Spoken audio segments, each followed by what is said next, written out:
Welcome students, today's topic is electric field. इससे पहले हमने इलेक्ट्रोस्टैट में क्या क्या स्टडी करा है, चार्ज के बारे में स्टडी करा, चार्ज की additive property, quantization of charge, conservation of charge. उसके बाद हमने दो चार्ज के बीच में एक फोर्स लग रहा था, Coulomb's force, Coulomb's force in vector form. और उसके बाद हमने कुछ न्यूमेरिकल्स करे थे, जिसमें हमने क्वांटाइजेशन ऑफ चार्ज पे न्यूमेरिकल करे, कूलम्ब्स लॉ पे न्यूमेरिकल करे। और आज का जो टॉपिक है वो है हमारा इलेक्ट्रिक फील्ड। तो इलेक्ट्रिक फील्ड क्या है? Space around charge. जैसे हमने ग्रेविटेशनल फील्ड पढ़ा था, ग्रेविटेशनल फील्ड में क्या है कि एक मास बॉडी है, वो दूसरी मास बॉडी को अपनी तरफ अट्रैक्ट करेगी। वो अट्रैक्शन जो फोर्स है वो उनके मासेस की वजह से उनमें लग रहा है। बट जब हम चार्जेस की बात करते हैं कि अगर ये मेरे कोई पॉजिटिव चार्ज है बॉडी है, तो इसके चारों तरफ भी एक फील्ड क्रिएट हो जाता है। अब फील्ड हम कुछ इस तरीके से समझ सकते हैं, जैसे कि एक मकड़ी है। अब मकड़ी के एक जाला बना दी, चारों तरफ उसने क्या करा दिया, अपने एक जाला बना दिया।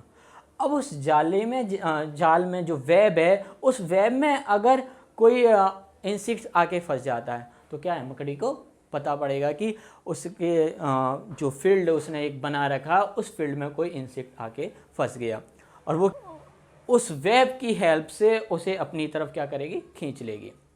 और सेम ऐसे ही क्या है कि अगर एक पॉइंट चार्ज है, तो वो चार्ज क्या करता है, अपने चारों तरफ एक फील्ड क्रिएट कर देता है।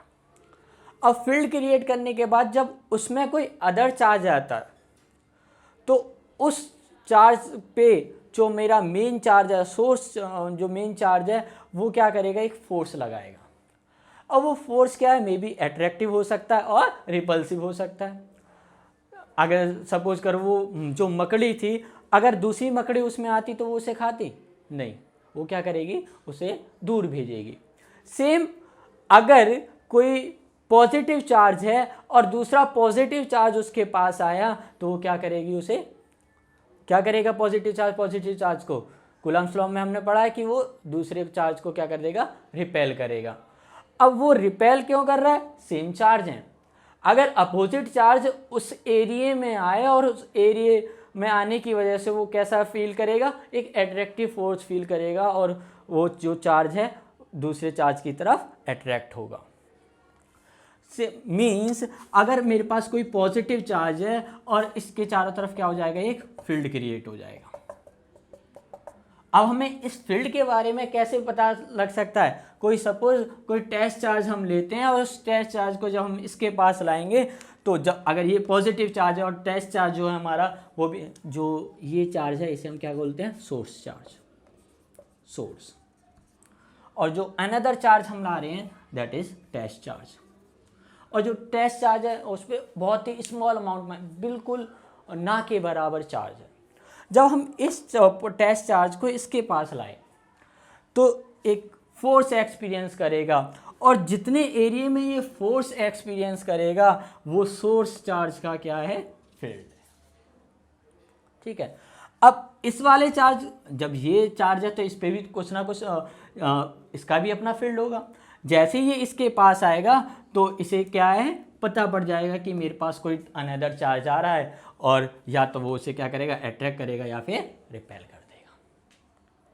बट मैक्सिमम केस में अगर जब हम स्टडी कर रहे हैं, तो टेस्ट चार्ज को क्या लेते हैं, टेंड्स टू 0, कि उस पर जो चार्ज है सिर्फ इतना चार्ज कि हम इस सोर्स चार्ज का पता लगा सकें कि इसकी फील्ड इंटेंसिटी, जो फील्ड है, वो कहाँ तक है। और ये जो चार्ज फोर्स एक्सपीरियंस कर रहा है, जिस एरिया तक एक्सपीरियंस करेगा, वो एरिया इस चार्ज का क्या है, field, and that is called electric field of charge. तो इलेक्ट्रिक फील्ड को हम कैसे डिफाइन कर सकते हैं कि F divided by Q naught, force experience by the test charge, कि ये जो टेस्ट चार्ज है, इस एरिया में आने पे जो फोर्स एक्सपीरियंस कर रहा है, force per unit charge is called the electric field. अब वी नो डैट फोर्स क्या है, एक वेक्टर क्वांटिटी है। फोर्स क्या है, वेक्टर क्वांटिटी है। तो इलेक्ट्रिक फील्ड भी क्या है, हमारी वेक्टर क्वांटिटी। और जो फोर्स की डायरेक्शन होगी, वही हमारी क्या होगी, इलेक्ट्रिक फील्ड की डायरेक्शन। तो यहाँ से ये पता चलता है जो हमारा इलेक्ट्रिक फील्ड है वो कैसा है, एक वेक्टर क्वांटिटी।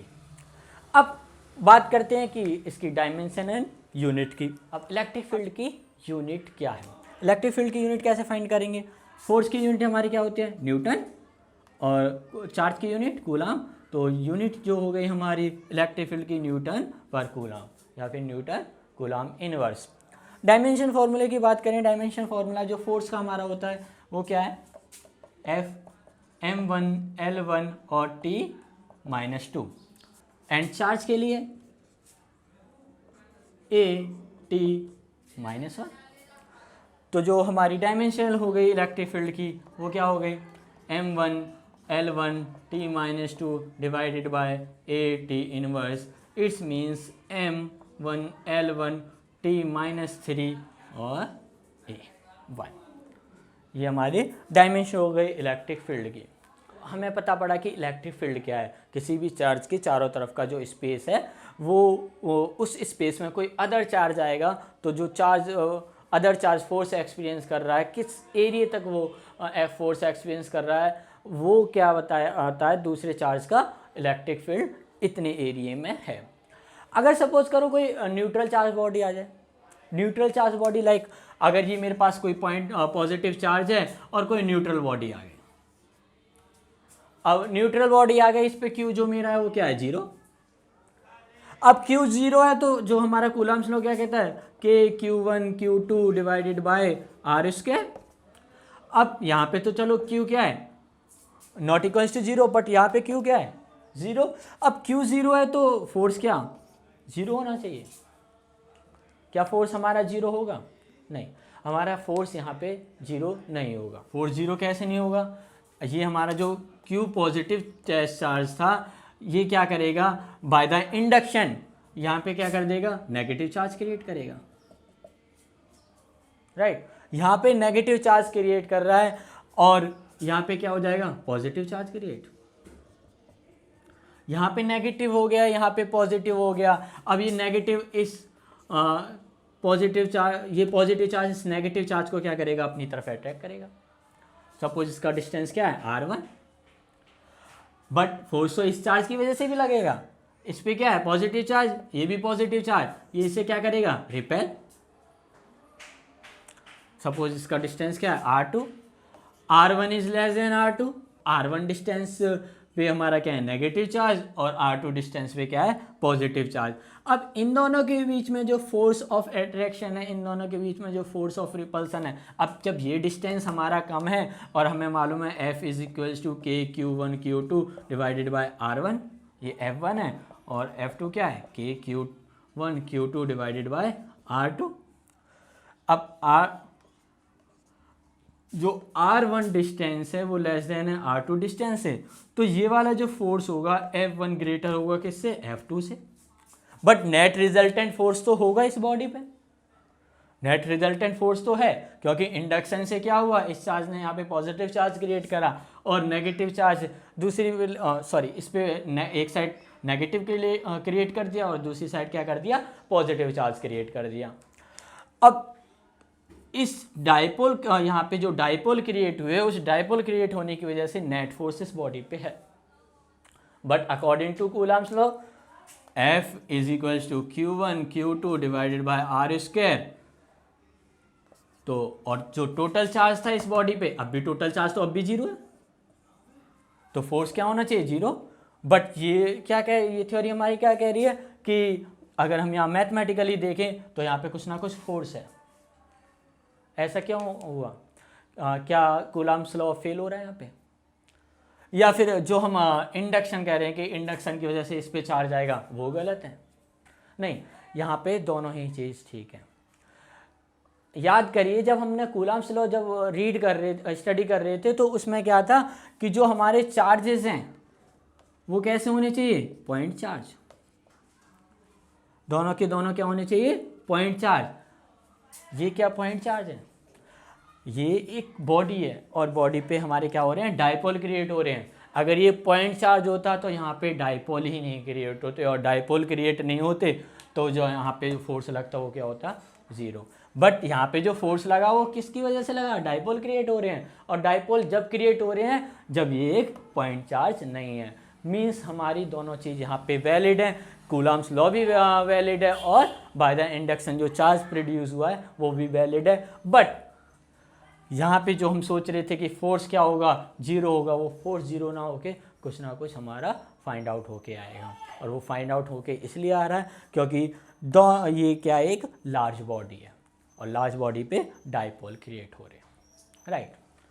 बात करें इलेक्ट्रिक फील्ड लाइंस की, तो इलेक्ट्रिक फील्ड लाइंस जो होती हैं पॉजिटिव चार्ज में से आउटवर्ड होंगी रेडियल आउटवर्ड, हमेशा कैसी होंगी, रेडियली आउटवर्ड। और जो नेगेटिव चार्ज हैं, नेगेटिव चार्ज में जो इलेक्ट्रिक फील्ड लाइंस होंगी रेडियली इनवर्ड होंगी।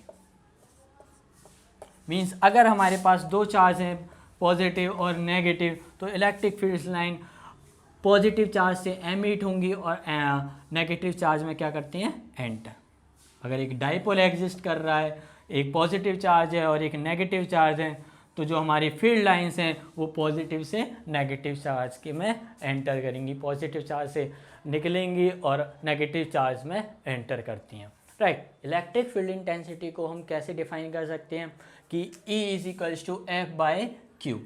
अब अगर Q मेरा क्या है, यूनिट, अब यूनिट पॉजिटिव टेस्ट चार्ज को अगर मैं किसी अनदर सोर्स चार्ज के पास लाता हूं, तो जो फोर्स एक्सपीरियंस करेगा यूनिट पॉजिटिव टेस्ट चार्ज किसी सर्टेन डिस्टेंस पे, वो क्या बताएगा, वो फोर्स हमें बताएगा कि उस पॉइंट पे इलेक्ट्रिक फील्ड की इंटेंसिटी क्या है। Means force experience by unit positive charge place at that point. अगर सपोज ये मेरा कोई ये मेरा सोर्स है और इस सोर्स चार्ज के पास कि किसी भी एरिया में मैं एक यूनिट पॉजिटिव टेस्ट चार्ज को रखूं, तो उस समय उस पॉइंट पे, उस टेस्ट चार्ज पे जो फोर्स लग रहा है वो क्या होगी, उसकी इलेक्ट्रिक फील्ड इंटेंसिटी होगी। नाउ हम स्टडी करते हैं electric field due to a point charge. अगर कोई मेरा पॉइंट टेस्ट चार्ज है, सपोज Q0, मैंने एक ओरिजिन पे क्या रख दिया, Q, सोर्स चार्ज को प्लेस करा है और ओरिजिन से R0 डिस्टेंस में किसी टेस्ट चार्ज को प्लेस कर दिया। अब इस टेस्ट चार्ज पे कितना फोर्स लगेगा इस Q चार्ज की वजह से, वो क्या होगा, F के capital Q0 divided by R0 square by the coulomb law. अब जो ये टेस्ट चार्ज यहाँ पे कोई फोर्स एक्सपीरियंस कर रहा है, अब इस पॉइंट पे जो फोर्स एक्सपीरियंस कर रहा है वो किस पे डिपेंड कर रहा है कि इस टेस्ट चार्ज की इस एरिया में इंटेंसिटी कितनी है। और इलेक्ट्रिक फील्ड इंटेंसिटी होती क्या हमारी, F/Q0। अगर हम Q0 से इस फोर्स को डिवाइड कर दें तो क्या आ जाएगा, Q0 divided by R square divided by Q0। Q0 से हमारा Q0 कैंसिल हो जाएगा और इलेक्ट्रिक फील्ड हमारा क्या फाइंड आउट होके आएगा, Q divided by R0 square in R0 cap direction. R0 cap direction ये हमें क्या बताता है, कैप, कि किस डायरेक्शन में वो फोर्स लग रहा है, ठीक है। अब अगर हम इसे वेक्टर फॉर्म में कन्वर्ट करना चाहें, R कैप क्या था, vector divide by its magnitude. R की वैल्यू यहाँ पे प्लेस कर दें तो क्या निकल के आएगा, KQ R0 का cube in R vector direction. K की वैल्यू हमें पता है क्या है, K is equals to 1/4 pi epsilon naught in vacuum. तो ये तो फोर्स, ये किसकी वजह से जो इंटेंसिटी थी electric field due to a point charge. अगर ये पॉइंट चार्ज जो मेरा सोर्स चार्ज है वो ओरिजिन पे ना हो के किसी अदर प्लेस पे हो, हमने क्या करा, जो पॉइंट सोर्स चार्ज था उसे उठा के कहाँ रख दिया, A पॉइंट पे, जिसका वेक्टर क्या है, RI, और टेस्ट चार्ज हमारा कहाँ है, R0 वेक्टर P पॉइंट पर। तो अब इस जो Q चार्ज हमारा A पॉइंट पे प्लेस है उसकी वजह से इस पॉइंट पे हमारा क्या फोर्स होगा, हम क्या करेंगे, इसकी पोजीशन फाइंड आउट कर लेंगे with respect to the source charge, और वो उठा के हम उसकी वैल्यू कहाँ पे प्लेस कर देंगे, फोर्स R वेक्टर आई वेक्टर के प्लेस पे हमने यहाँ पे प्लेस कर दी, तो जो हमारा अब इन दोनों के बीच में फोर्स निकल के आया वो क्या है, F is equals to 1/4 pi epsilon not q not r not minus r i का whole cube in the direction of r naught minus ri, that is the AP vector. अब इलेक्ट्रिक फील्ड क्या होगा, force divided by test charge, test charge से हम divide कर देंगे तो हमारा इस पॉइंट पे कितनी स्ट्रेंथ होगी, इलेक्ट्रिक फील्ड की इंटेंसिटी कितनी होगी वो हम इजीली कैलकुलेट कर लेते हैं। That is equals to 1/4 pi epsilon not q r not minus r i का cube in r not minus r i vector. इसी तरीके से जो अभी तो हमारा क्या था, एक पॉइंट चार्ज था, ऐसे ही नंबर ऑफ पॉइंट चार्ज हो सकते हैं। नंबर ऑफ पॉइंट चार्ज के डिफरेंट डिफरेंट हमारे क्या होंगे, वेक्टर्स होंगे। अब इन डिफरेंट डिफरेंट वेक्टर्स की वजह से इस पे डिफरेंट फोर्स लगेगा। हमने सुपरपोजिशन प्रिंसिपल में स्टडी करा था कि नंबर ऑफ पॉइंट चार्ज की वजह से जो फोर्स होगा वो हम क्या लेंगे, वेक्टर एडिशन लेंगे सारे फोर्सेस का। सिमिलरली अगर मैं इलेक्ट्रिक फील्ड की इंटेंसिटी अब इस पॉइंट पे कैलकुलेट करना चाहूँ तो वो भी क्या लेंगे, इलेक्ट्रिक फील्ड हमारा वेक्टर क्वांटिटी है तो उनका भी हम क्या कर देंगे, vector addition. E is equals to E1 plus E2 plus E3 up to En। तो इन सब की वैल्यू हम इजीली फाइंड आउट कर सकते हैं। जैसे हमने एक चार्ज की वजह से फाइंड आउट करी थी कि एक चार्ज की वजह से, एक सोर्स चार्ज की वजह से इलेक्ट्रिक फील्ड इंटेंसिटी हमारी क्या होगी, ऐसे n चार्जेस की वजह से हमारी इलेक्ट्रिक फील्ड इंटेंसिटी क्या होगी, and that is summation of EI। And EI की वैल्यू हमारी क्या होगी, 1/4 pi epsilon not summation of QI divided by RI not square in RI not cap direction. अगर मैं वेक्टर फॉर्म में इसे लिखना चाहूँ तो क्या आ जाएगा, E vector 1/4 pi epsilon not summation QI divided by RI not cube into RI not vector. और जो हमारा I है, I की वैल्यू कहाँ से कहाँ तक प्लेस कर रही है, 1 से लेके I इक्वल्स टू n तक, राइट। तो इस तरीके से हम n नंबर ऑफ चार्जेस की वजह से किसी एक पॉइंट चार्ज पे किसी एक पॉइंट पे जो इंटेंसिटी होगी वो हम कैलकुलेट कर सकते हैं। तो नेक्स्ट टॉपिक में हम क्या करेंगे, डाइपोल।